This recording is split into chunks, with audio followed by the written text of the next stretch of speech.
নমস্কার বন্ধুরা, এই জি পাপাই চ্যানেলের পক্ষ থেকে আপনাদের সকলকে জানায় আন্তরিক অভিনন্দন। বন্ধুরা, আপনারা এই যে গাছটা দেখছেন, এটা হলো মিষ্টি কামরাঙা। এতদিন তো আমি আপনাদেরকে অনেক আমের ভিডিও নিয়ে এসেছি, তাই আজকে একটু নতুন ধরনের কামরাঙার ভিডিও নিয়ে চলে এলাম। এই দেখুন বন্ধুরা, আপনারা এই যে কামরাঙাটা দেখছেন, দেখুন প্রচুর পরিমাণে ফল ধরে এই কামরাঙা। এটা টক জাতের নয়, এটা হলো মিষ্টি কামরাঙা।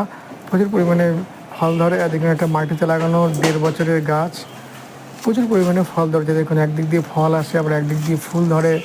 খুব ভালো ভ্যারাইটি। আপনারা যারা শখের বাগানে নিয়েছেন তারা ছাদেও লাগাতে পারেন, টবেও খুব সুন্দর হয়, আর মাটিতে তো ভালো হবেই।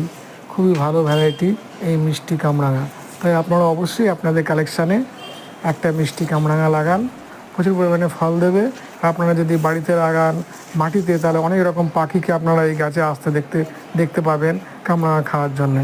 তাই অবশ্যই এসব কামরাঙা, এসব হারিয়ে যাওয়া জিনিস আপনারা লাগান।